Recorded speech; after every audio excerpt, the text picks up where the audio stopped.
Good morning all of you. उम्मीद करता हूँ कि आप लोगों ने फाइनल अकाउंट पिछले साल सीखा होगा। मतलब कि आप लोगों ने क्लास 11th में फाइनल अकाउंटिंग तो सीखी होगी।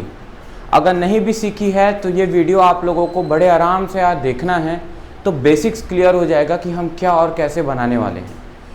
सोल प्रोप्राइटरशिप की जब हम बुक्स ऑफ अकाउंट बनाते थे पिछले साल पार्टनरशिप अकाउंटिंग में, तो हम बुक्स ऑफ फर्म की बुक्स ऑफ अकाउंट के हम अकाउंटेंट थे, सोल प्रोप्राइटर के नहीं, उसकी बुक्स ऑफ अकाउंट के। अब क्या होता था, 5 टर्म होते थे, कुछ एसेट्स होते थे, कुछ लायबिलिटीज़ होती थी, कुछ कैपिटल होते थे, एंड एक्सपेंस लॉस होता था और इनकम गेन होता था। तो ये जो एक्सपेंस लॉस और इनकम एंड गेन था ना, इसको हमको क्या करना होता था, हमको इसको ट्रांसफ़र करना होता था साल के एंड में ट्रेडिंग या प्रॉफिट एंड लॉस अकाउंट से। ट्रेडिंग अकाउंट में आता था ऐसे खर्चे जो प्रोडक्शन से डायरेक्टली रिलेटेड हो, मतलब डायरेक्ट एक्सपेंस, और जो प्रोडक्शन से डायरेक्टली रिलेटेड खर्चे नहीं होते थे वो हम भेजते थे प्रॉफिट एंड लॉस अकाउंट में। मतलब मैं प्रॉफिट एंड लॉस अकाउंट की बात करूं तो प्रॉफिट एंड लॉस अकाउंट यहाँ पे हमारा ट्रेडिंग अकाउंट से आ जाता था क्या, ग्रॉस प्रॉफिट, कि हमने कितना ओवरऑल प्रॉफिट कमाया है, और हम उस ग्रॉस प्रॉफिट से माइनस कर देते थे। ये ग्रॉस प्रॉफिट हमने ब्रॉट डाउन कर लिया। अच्छा, प्रॉफिट एंड लॉस अकाउंट और ट्रेडिंग अकाउंट हम बनाते थे कब, साल के एंड में फाइनल अकाउंट के अंदर में 31 मार्च को, क्योंकि ये एक लेजर है और इस लेजर के पास इसलिए डेबिट एंड क्रेडिट बैलेंस होता है। तो ये रहा हमारा प्रॉफिट एंड लॉस अकाउंट। अब होता क्या था, होता ऐसा था कि हमारे पास में ये प्रॉफिट है, इसमें हम प्लस कर देते थे ग्रॉस प्रॉफिट में जो भी हम इनकम कमा रहे हैं, क्योंकि मॉडर्न अप्रोच का रूल क्या बोलता है, debit all the expenses and losses having debit balance and income and gain having credit balance as per the modern approach. और ट्रेडिशनल अप्रोच के बेसिस पे देखें तो इस पे भी रूल लग जाता है नॉमिनल अकाउंट का, जो बोलता है debit all expenses and losses, credit all income and gain. तो भाई क्रेडिट कर दो सारे इनकम एंड गेन को और डेबिट कर दो सारे एक्सपेंसेस और लॉसेस को। अच्छा, किसके लिए एक्सपेंस और किसके लिए लॉस और किसके लिए इनकम और किसके लिए गेन, तो फर्म के लिए, क्योंकि हम तो फर्म की बुक्स ऑफ अकाउंट बना रहे हैं। और ये जो बन रहा है अकाउंटिंग प्रोसेस समराइजिंग के अंदर बन रहा है, जिसमें हम बुक्स ऑफ अकाउंट को क्या कर रहे हैं, समराइज कर रहे हैं। और ये एक प्रकार का इनकम स्टेटमेंट है जहां से हमको पता चलेगा प्रॉफिट हुआ है या लॉस हुआ है। तो अभी यहाँ पे हम लोगों को जो, जैसे कभी कभी एक्रूड इनकम आ जाती थी, हमको यहाँ पे रेंट रिसीव्ड हो जाता था, मतलब जितने भी प्रकार से हमको मिसलेनियस इनकम्स आ जाती थी वो हम यहाँ दिखा देते थे। और मिसलेनियस एक्सपेंसेस जो हमारे खर्चे होते थे, एबनॉर्मल एक्सपेंस हो या नॉर्मल एक्सपेंस हो, जिसको हम इनडायरेक्ट एक्सपेंस भी कहते हैं, जैसे कि रेंट, सैलरी टू एम्प्लॉयज ना, not to the partners, commission to the manager not to the partner, interest on loan, बेटा इंटरेस्ट ऑन लोन चाहे कोई भी दे, वो लोन पे पेमेंट करना कंपलसरी है। ऐसे खर्चे जो हमारे लिए क्या है, कंपलसरी पेमेंट है। ध्यान से सुनना, कंपलसरी पेमेंट बोलने का मतलब होता है कि देना ही पड़ेगा। ऐसे खर्चे जो हमको देना कंपलसरी है, देना ही पड़ेगा, ऐसे खर्चे चार्ज अगेंस्ट प्रॉफिट कहलाते हैं। क्या कहलाते हैं, चार्ज अगेंस्ट प्रॉफिट। मतलब इन खर्चों को तो हमको देना ही पड़ेगा।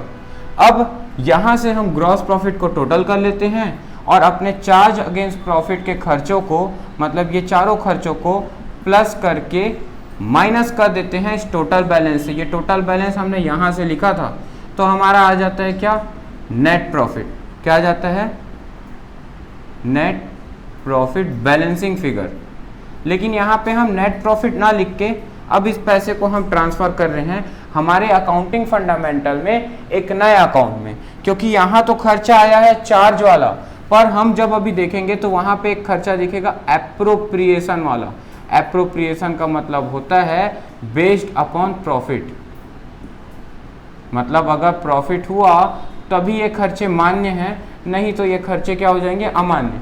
तो यहाँ तो कंपलसरी वाले खर्चे आ गए, पर उन खर्चों का क्या, जो एप्रोप्रिएशन है, इसीलिए यहाँ से हम निकाल लेते हैं क्या, नेट प्रॉफिट की जगह हम यहाँ से पैसा नेट प्रॉफिट को भेज देते हैं प्रॉफिट एंड लॉस, एक नया अकाउंट बना देते हैं जिसका नाम पड़ जाता है क्या, एप्रोप्रिएशन अकाउंट, और ये हम पार्टनरशिप अकाउंटिंग में ट्रांसफर कर देते हैं profit and loss appropriation account का बैलेंस। अब यहाँ से profit and loss appropriation account निकल गया, तो उसकी क्या एंट्री बनेगी, कहाँ क्या क्या दिखाएंगे वो मैं आपको बता देता हूँ। देखो अभी तक तो ये प्रॉफिट एंड लॉस अकाउंट था, अब इसको हम बना दे रहे हैं क्या, याद रखना यहाँ से हम पैसा भेज रहे हैं कहाँ, profit and loss appropriation account में।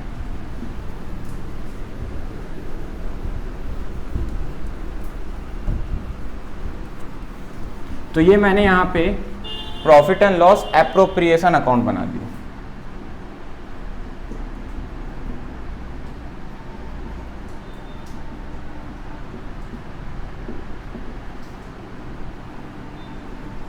अब profit and loss appropriation account भी फर्म के बुक्स में ही बन रहा है। अब इसके पास जो बैलेंस आएगा ओपनिंग वो किधर आ जाएगा, तो इसका जो बैलेंस है वो आ जाएगा, देखो यहाँ से निकला, इसकी जनरल एंट्री क्या बनी, profit and loss account debit to profit and loss appropriation. अब to profit and loss appropriation बोल रहे हैं हम जनरल एंट्री, तो profit and loss appropriation account के क्रेडिट साइड में हम क्या लिखेंगे, बाय प्रॉफिट एंड लॉस। एक जर्नल का 2 लेजर पड़ता है ना बेटा, तो ये आ गया हमारा नेट प्रॉफिट ब्रॉट डाउन, यहाँ पे हमारा नेट प्रॉफिट आ गया। अब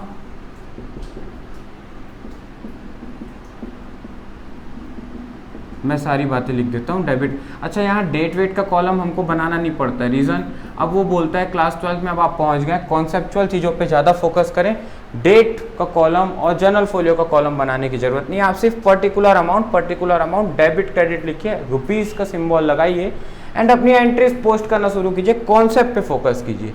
तो हमने भैया प्रॉफिट एंड लॉस अकाउंट बना लिया, profit and loss appropriation account खोल लिया, अब उसमें हमने प्रॉफिट को ट्रांसफर कर दिया, कहाँ से, प्रॉफिट एंड लॉस अकाउंट से।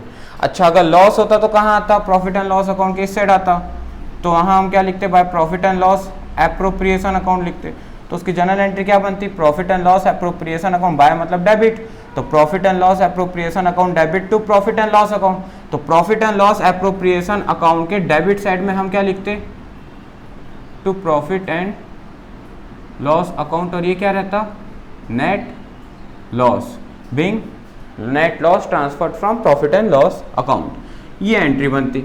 अब इसके बाद देखो क्या होता है ना, फर्म को 2 प्रकार, देखो ये एप्रोप्रिएशन तभी दिया जाता है जब पार्टनरशिप डीड हो। अब पार्टनरशिप डीड के बारे में मैंने पिछले वीडियो में आप लोगों को थोड़ा सा बताया था। पार्टनरशिप डीड क्या होती है, एक रिटर्न एग्रीमेंट होता है पार्टनर्स के बीच में, ओरल भी हो सकता है पर रिटर्न ज़्यादा प्रीफरेबल रहता है। तो पार्टनरशिप डीड के अंदर में अगर दिया हुआ है, देखो ऐसे तो पार्टनर्स को कभी भी इंटरेस्ट ऑन ड्राइंग्स, उनके ड्राइंग करने पे हम उनसे ब्याज इंटरेस्ट चार्ज नहीं करते, ना हम उनको इंटरेस्ट ऑन कैपिटल प्रोवाइड करते हैं, ना हम उनको सैलरी, पार्टनर्स को सैलरी और कमीशन देते हैं, ये सारी चीज़ें तो हम उनको बिल्कुल भी नहीं करते। लेकिन ये 3 बातें, salary, commission, interest on capital और इंटरेस्ट ऑन ड्राइंग, लेकिन अगर पार्टनरशिप डीड में लिखा हुआ है कि इनको ये सब मिलेगा तो देंगे, अगर नहीं लिखा है तो नहीं देंगे। अच्छा पहली बात तो पार्टनरशिप डीड में लिखा हुआ हो, दूसरा इतना प्रॉफिट हो कि वो पर्याप्त हो, तो adequate profit must be there. 2 बातें, 2 शर्तें, कब मिलेंगी ये सारी चीज़ें, जब खास करके ये इंटरेस्ट ऑन कैपिटल और सैलरी, ये दोनों देना हमारे लिए क्या खर्चा है, तो हम यहाँ भी कौन सा रूल लगाएंगे, नॉमिनल अकाउंट का, जहाँ पे हम एक्सपेंस लॉस को डेबिट साइड में रिकॉर्ड करेंगे और क्रेडिट साइड में क्या रिकॉर्ड करेंगे, इनकम गेन, जो फर्म के लिए इनकम है और फर्म के लिए गेन है। ध्यान रखना फर्म की बात हो रही है ना, तो भाई interest on drawing, interest on drawings firm को क्या है, फायदा है कि नहीं है, क्योंकि फर्म को वो पैसा मिल जाएगा किससे, ओनर से। अगर ये फर्म है और ये ओनर ने ड्राइंग्स कर लिया है, कैपिटल विड्रॉ कर लिया है, तो उस पर ओनर से क्या चार्ज करेगी फर्म, इंटरेस्ट ऑन ड्राइंग। तो इंटरेस्ट ऑन ड्राइंग फर्म के लिए क्या बन गई, इनकम, इनकम बन गई, इसलिए किस साइड आ गई, क्रेडिट साइड आ गई। और ये किससे, उनसे भाई कैश में तो मिलेगा नहीं, तो हम क्या करेंगे, उनके कैपिटल को बाय मतलब डेबिट कर रहे हैं, कम कर रहे हैं। तो ए और बी जो दो पार्टनर्स थे उनके कैपिटल को हमने क्या कर दिया, इतने अमाउंट से कम कर दिया, उनका कैपिटल भी कम हो गया और हमारा इनकम बन के ये क्रेडिट में भी आ गया, दोनों काम हो गया। दूसरी चीज, इसकी जर्नल एंट्रीज भी होती हैं। ये जर्नल एंट्रीज अभी मैं थोड़ा समझाऊंगा आगे में, अभी मैं आगे इसको क्लियर करूंगा कि ये क्या कैसा बन रहा है। फिर हम आगे के वीडियोस में देखेंगे कि पार्टनर्स कैपिटल और करेंट अकाउंट कैसे बनता है। फिर हम उसके आगे के वीडियोस में देखेंगे कि इन सबको कैलकुलेट कैसे करते हैं। क्या एक वीडियो में मैं इतना सब कुछ आपको एक्सप्लेन नहीं कर सकता ना, छोटे छोटे वीडियोस में हर दिन आपको थोड़ा थोड़ा एक्सप्लेन करते रहूँगा कि आप समझते रहें। आज का वीडियो देख करके आप लोग profit and loss appropriation account के शुरू के कुछ न्यूमेरिकल्स बनाना शुरू कर देंगे, शुरू के कुछ न्यूमेरिकल्स आपने बनने शुरू हो जाएंगे, ठीक है। तो भाई यहाँ पे आ गया हमारा क्या, इंटरेस्ट ऑन ड्राइंग। अब भाई खर्चा है इंटरेस्ट ऑन कैपिटल, जैसे कि ये फर्म है, फर्म में ओनर ने क्या लगाया, कैपिटल लगाया, तो कैपिटल के ऊपर हमको क्या देना पड़ेगा, इंटरेस्ट, और ये तब देना पड़ेगा जब पार्टनरशिप डीड हो। अच्छा, अब्सेंस ऑफ पार्टनरशिप डीड में क्या होता है, तो in the absence of partnership deed provisions of Indian Partnership Act 1932 applies. मतलब कि किसी भी प्रकार से पार्टनर को इक्वल पार्टनर माना जाएगा, चाहे कुछ भी बोला हो। पार्टनरशिप डीड अगर नहीं है, अब्सेंस है पार्टनरशिप डीड, तो पार्टनर्स आपस में कैपिटल कंट्रीब्यूट कर रहे हो, कोई पार्टनर ज़्यादा पैसा लगा रहा हो, कोई कम लगा रहा हो, कोई ना भी लगा रहा हो, तब भी हम हर पार्टनर को इक्वल ही पार्टनर मानेंगे, 1:1 का रेशियो मानेंगे या 1:1 मानेंगे। दूसरी चीज, कभी भी अगर पार्टनरशिप फर्म रजिस्ट्रेशन नहीं है तो वो किसी क्रेडिटर के ऊपर, मतलब कोई दूसरा क्रेडिटर जो उनको सामान उधारी दिया है, वो केस नहीं कर सकता उनके ऊपर, क्योंकि कानून, और ये भी अपने डेटर्स के ऊपर केस नहीं कर सकते अगर वो पेमेंट नहीं देते हैं या ये पेमेंट नहीं देते। ऐसा इसलिए क्योंकि लॉ बोलती है कि आप कभी एग्जिस्ट ही नहीं करें, आपकी फर्म कभी बनी ही नहीं in the eyes of law, आपने कभी रजिस्ट्रेशन कराया नहीं, तो आप अस्तित्व में ही नहीं आए कानून की निगाहों में। इसलिए हम नहीं मानते, जब आप निगाहों में आए नहीं हैं, आप बने ही नहीं हैं, तो आप कैसे हम मान ले कि आपने दिया और लिया है, तो ये बातें आ जाती हैं। तीसरी चीज़ ये है कि भाई interest on capital, interest on drawing, salary, commission, appropriation वाला कुछ भी नहीं दिया जाता, बस इंटरेस्ट ऑन लोन दे दिया जाता है 6%, क्योंकि इंटरेस्ट ऑन लोन एक आउटसाइडर माना जाता है, और वो भी 6% पर एनम दिया जाता है सालाना, बाकी कुछ भी नहीं। एक तो इक्वल पार्टनर मान लेंगे, दूसरा इंटरेस्ट ऑन लोन पे सिर्फ 6% पर एनम देंगे, बाकी कुछ भी नहीं मिलेगा। ये रहता है जब पार्टनरशिप डीड ना हो तो, और है तो जो बोला है पार्टनरशिप डीड में, ये क्वेश्चन में मेंशन रहेगा, वहां पे लिखा रहेगा कि देयर इज पार्टनरशिप डीड और नॉट। ये बिल्कुल चिंता मत करना, आपको क्वेश्चन में हर एक चीज कॉन्सेप्ट के साथ में, पूरी क्लैरिटी के साथ में दिए रहेगी, कोई भी इंफॉर्मेशन आपसे हिडन नहीं रहेगी। बस आपको क्वेश्चन अच्छे से पढ़ना है। हम गलती कहाँ करते हैं मालूम, हम क्वेश्चन पढ़ना कम पसंद करते हैं, और क्योंकि हम क्वेश्चन पढ़ना कम पसंद करते हैं ना, इसलिए हम गलती करते हैं। तो इसीलिए क्वेश्चन को अच्छे से पढ़ें कि क्वेश्चन बोल क्या रहा है। अब देखिए, प्रॉफिट एंड लॉस में हमारा यहाँ तो इंटरेस्ट ऑन ड्राइंग हो गया। अब हमारे लिए जो खर्चा था वो क्या था, इंटरेस्ट ऑन कैपिटल हमारे लिए खर्चा है ना। देखो, हमको इंटरेस्ट देना पड़ रहा है, तो एक्सपेंस है, तो डेबिट साइड आ गया। अब इंटरेस्ट ऑन कैपिटल्स हम कहाँ दे रहे होंगे, तो पार्टनर्स के कैपिटल में, या तो कैपिटल या तो करेंट अकाउंट। मैं यहाँ करंट नहीं लिख रहा हूँ, अभी मैं आपको समझाऊंगा। दो मेथड बनते हैं पार्टनर्स कैपिटल में, फिक्स्ड और फ्लक्चुएटिंग, अगले वीडियो में, तो वहां से आपको क्लियर हो जाएगा।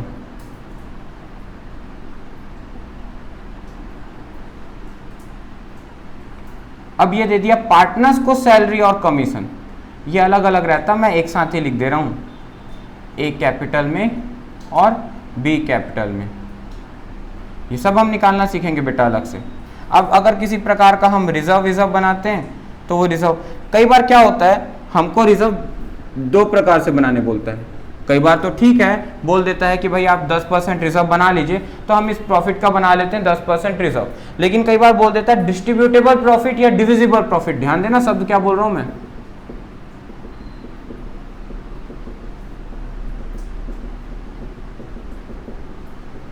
तब आपको क्या करना है, तो ये डिस्ट्रीब्यूटेबल और डिविजिबल प्रॉफिट क्या होता है, आप सारे प्रॉफिट को प्लस कर लो, सारे खर्चे जो ये आपके दिए हुए हैं इन सबको आप क्या कर लो, माइनस कर लो। तो माइनस करने के बाद जो प्रॉफिट आपके पास बच रहा है ना, प्लस और माइनस करके, यहाँ आप लिखेंगे नहीं उसको, पर जो बच रहा है ना वो वाला प्रॉफिट कहलाएगा क्या, डिस्ट्रीब्यूटेबल या डिविजिबल प्रॉफिट, उसका आपको बनाना पड़ेगा क्या 10% रिजर्व, एंड देन उस डिस्ट्रीब्यूटेबल प्रॉफिट से भी ये रिजर्व के बैलेंस को माइनस करने के बाद जो बचा वो आ जाएगा आपका क्या, to profit transfer to A capital and B capital. इसी का वाइस वर्सा भी हो सकता था अगर लॉस होता तो, इसी का वाइस वर्सा भी हो जाता अगर लॉस होता तो यहाँ आ जाता। आई बात समझ में? मतलब खर्चे ज़्यादा हो गए और इनकम वाली चीज़ें कम। अच्छा ऐसे वैसे इस केस में ना अगर हमारा प्रॉफिट है कम और खर्चे हैं ज़्यादा तो वहाँ भी एक नया टॉपिक बनता है जिसका नाम है when appropriation is more than available profit. जब खर्चे ज़्यादा हैं अवेलेबल प्रॉफिट से। हमने क्या कहा था, पार्टनरशिप डीड में लिखा हुआ हो और प्रॉफिट पर्याप्त हो, लेकिन पार्टनरशिप डीड में लिखा था लेकिन प्रॉफिट तो था पर पर्याप्त नहीं था, तब क्या करेंगे वो वाला केस मैं आपको समझाऊंगा। इंटरेस्ट ऑन कैपिटल्स के जब प्रोविजंस बताऊंगा ना, ये अलग अलग टर्म सब एक्सप्लेन करूंगा। तो इस तरीके से आपका फर्म की बुक्स में बन जाता है क्या, profit and loss appropriation account. मैंने आज की क्लास में आपको सिर्फ profit and loss appropriation account में कहाँ क्या जाता है वो बताया, और उसकी अभी जर्नल एंट्रीज बता देता हूँ कि आखिर ये इसी साइड क्यों रिकॉर्ड हुआ। इसकी 2 एंट्रीज, ये सारी एंट्रीज जो बनी ना बेटा, ये वाली एंट्री, ये वाली एंट्री और ये सैलरी वाली एंट्री, ये 3 एंट्रीज जो बनी ना, ये ट्रांसफर और क्लोजिंग एंट्रीज से बनी है। जो साल के एंड में देखो क्या हो रही है, समराइज होने के लिए ट्रांसफर हुई है। एक्चुअल में इनकी ओपनिंग एंट्रीज होती है। जैसे कि अगर मैं बात करूं ये इंटरेस्ट ऑन ड्राइंग की, तो इंटरेस्ट ऑन ड्राइंग हमारे लिए क्या है, इनकम है। तो इनकम के पास कौन सा बैलेंस होता है, क्रेडिट बैलेंस होता है। मैं मॉडर्न अप्रोच की बात से समझा रहा हूँ, ठीक है। जिनके पास assets having debit balance, liabilities having credit balance, income and gain having credit balance, expenses losses having debit balance and capital having credit balance. तो ये 5 अप्रोच, मॉडर्न अप्रोच आपने 11th में भी सीखा होगा, मैं उनके बेसिस पे बता रहा हूँ। तो अभी मेरा कहने का क्या मतलब है, मेरा कहने का ये मतलब है कि ये जो इंटरेस्ट ऑन ड्राइंग है ना, ये इंटरेस्ट ऑन ड्राइंग हमारे लिए इनकम है। तो जब ये पहली बात ओपनिंग एंट्रीज में रिकॉर्ड होगा, पहली एंट्री हमेशा ओपनिंग की होती है, क्रिएशन की, तो इंटरेस्ट ऑन ड्राइंग्स। अच्छा इंटरेस्ट ऑन ड्राइंग जब मैं समझाऊंगा ना, तब मैं आपको बताऊंगा कि ड्राइंग्स किसके ऊपर लगती है, ड्राइंग अगेंस्ट कैपिटल के ऊपर। ड्राइंग अगेंस्ट प्रॉफिट 2 प्रकार की ड्राइंग होती है। तो भाई ओनर अगर अपना प्रॉफिट का पैसा विड्रॉ कर लेता है, ड्राइंग्स कर लेता है, तो उस पर हम उससे ब्याज क्यों चार्ज करेंगे, तो हम तो ब्याज उसके ऊपर चार्ज करेंगे जो हमारा कैपिटल ओनर ने लगाया था। उस कैपिटल को अगर विड्रॉ करता है तो उससे फर्म अपने टारगेट को अचीव नहीं कर पाएगी, और क्योंकि वो टारगेट अचीव नहीं कर पाएगी जो फर्म ने सोचा है, इसलिए फर्म उसके ऊपर इंटरेस्ट ऑन ड्राइंग लगाएगी। वो भी तब लगाएगी जब पार्टनरशिप डीड में लिखा हुआ हो। तो फर्म के लिए फिलहाल मान लो पार्टनरशिप डीड में लिखा है, और इंटरेस्ट ऑन ड्राइंग के लिए प्रॉफिट नहीं देखते क्योंकि फर्म के लिए तो ये इनकम है ना। तो अगर प्रॉफिट ना भी हो उससे, लेकिन अगर पार्टनरशिप डीड में लिखा हो तो ड्राइंग ले लेगी। देखो फर्म कितनी चालू है, प्रॉफिट ना हो तो इंटरेस्ट ऑन कैपिटल ना देगी, सैलरी भी नहीं देगी, कुछ नहीं देगी, खर्चे एप्रोप्रिएशन नहीं देगी, ना इस साल देगी और अगले साल भी कैरिड फॉरवर्ड नहीं होता है। अगर मिलना है तो इसी साल मिल गया, नहीं तो अमान्य है। लेकिन इंटरेस्ट ऑन ड्राइंग ले जरूर लेगी, इनकम है भाई, देगी नहीं पर ले जरूर लेगी। ये अच्छा है तुम्हारा, है ना। तो इंटरेस्ट ऑन ड्राइंग जो है, ये इंटरेस्ट ऑन ड्राइंग को हमने क्या कर दिया, क्रेडिट कर दिया, और हम क्या करेंगे, डेबिट करेंगे। क्या डेबिट करेंगे हम डेबिट करेंगे कैश। अगर हमको ये पैसा, ब्याज का पैसा ओनर कैश ला के दे देता तो कैश अकाउंट डेबिट, हमारे जेब में पैसा आ गया। और इंटरेस्ट ऑन ड्राइंग क्योंकि ये हमारे लिए इनकम है इसलिए क्रेडिट हो गई। लेकिन क्या हमको कैश मिला, नहीं, हमको तो कैश नहीं मिला। तो हम क्या करेंगे, जब हमको कैश नहीं मिल रहा है तो हम जो पार्टनर्स का कैपिटल रखें, जो हमारी लायबिलिटी है, उसको हम डेबिट कर देंगे, partners capital having credit balance. और जब पार्टनर्स का कैपिटल कम होगा, हमारी लायबिलिटी कम होगी, हम उसको क्रेडिट से डेबिट कर देंगे। हमारा कर्जा कम करने के लिए हम क्रेडिट से डेबिट करते हैं, जैसे क्रेडिटर को ना, वैसे ही हम पार्टनर्स के कैपिटल को भी कम करने के लिए डेबिट कर देंगे, जितने से उनसे ड्राइंग का पैसा चार्ज करना है। ये ओपनिंग एंट्रीज हो गई।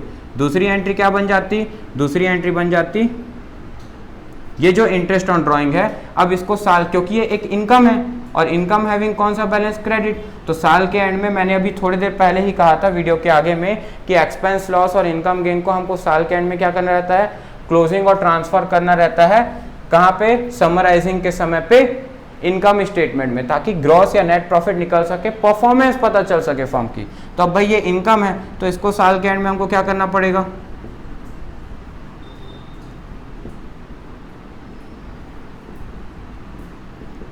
और ये कहाँ ट्रांसफर होगा, तो भाई ये हो गया डेबिट, और ये कहाँ ट्रांसफर होगा, तो ये ट्रांसफर हो जाएगा to profit and loss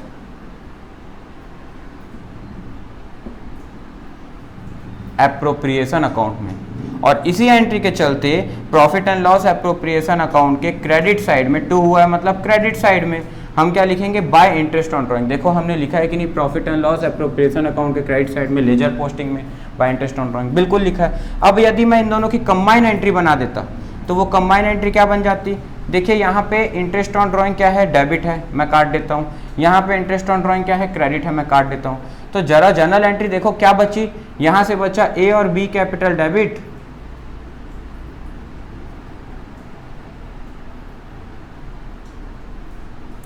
to profit and loss appropriation account.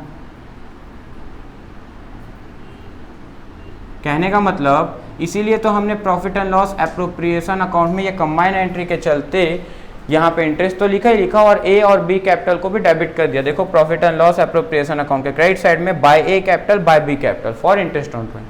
Similarly vice versa हो जाएगा इसके साथ में।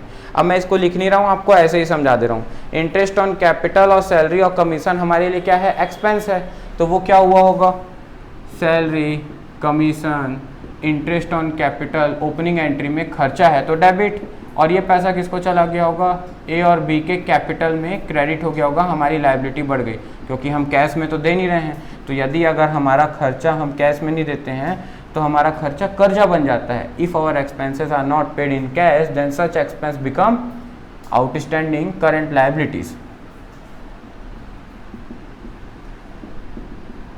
तो फिलहाल ये पैसा हमने उनके कैपिटल में जोड़ दिया क्योंकि ये खर्चा हमारा पार्टनर्स को मिलना था, तो पार्टनर्स का कैपिटल बढ़ गया ओपनिंग एंट्री में। दूसरी एंट्री में क्या हो जाता, ये सैलरी हम कहाँ भेज देते, profit and loss appropriation account में खर्चों को सैलरी कमीशन मैंने एक साथ बता दिया, और इंटरेस्ट ऑन कैपिटल को